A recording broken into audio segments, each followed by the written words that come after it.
everyone! I have a few questions for you. Did you know that there are 196 million social media users on the platforms in this day? In addition to that, there are 3.6 billion email users.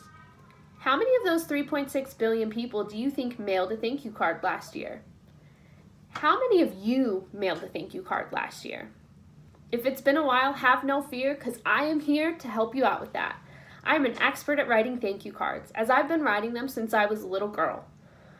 In my home, even though I was Southern California born and bred, I was raised with very strong Southern traditions. Etiquette and manners were at the top of the list. My grandparents would have a fit if I didn't mail out thank you cards, especially in a timely manner.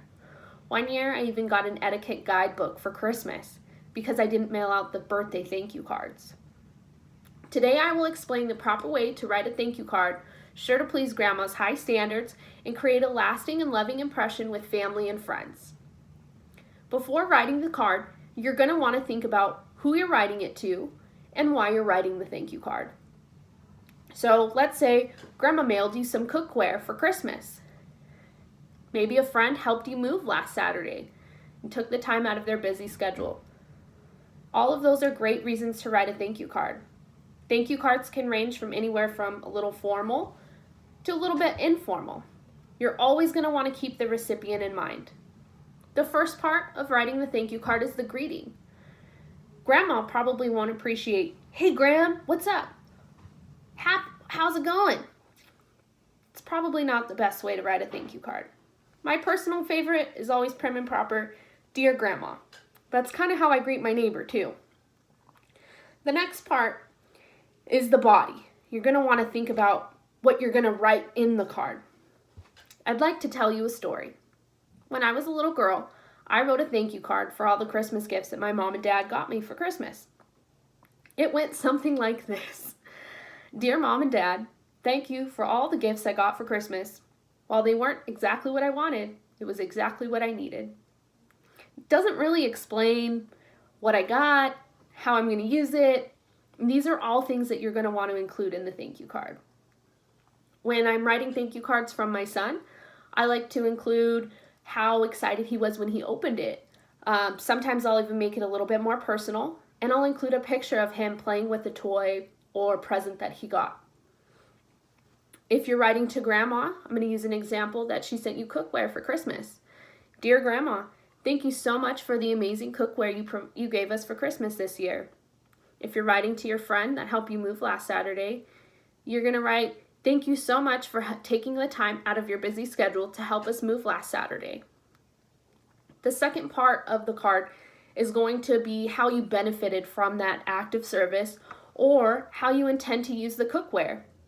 So with the cookware example, I'm going to tell Grandma that I used it 4 times last week to cook dinner. With that act of service, I'm going to tell the friend how much time they saved me by helping me move. They saved me so much time. It's going to say, "Dear friend, thank you so much for helping me move last Saturday. I really appreciate you taking the time out of your weekend to help us move into our new home. I genuinely appreciate and value your friendship. Thank you so much. Love always, Amanda." The cookware card for Grandma is going to read, "Dear Grandma, thank you so much for the cookware you gave us for Christmas this year. I've used it 4 times to cook dinner already. The family just absolutely loves it, and it looks beautiful while setting the table. Love you so much. Always, Amanda." Next part is actually going to be signing your name. I like to put XOXO, the little smiley face. However you sign your name is totally fine.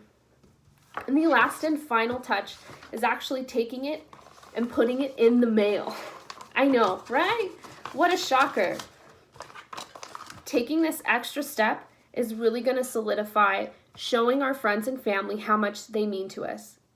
I love getting thank you cards in the mail, but I also don't want to read a novel, so you're going to want to keep your card short and sweet. Grandma, however, might like reading the novel. Who really knows? So, you've learned how to write a thank you card. To conclude, thank you cards do not have to be a thing of the past, even with the ever-rising use of social media platforms. Telling someone how much they care, how much they mean to us, and how much you care builds a very long-lasting relationship with them.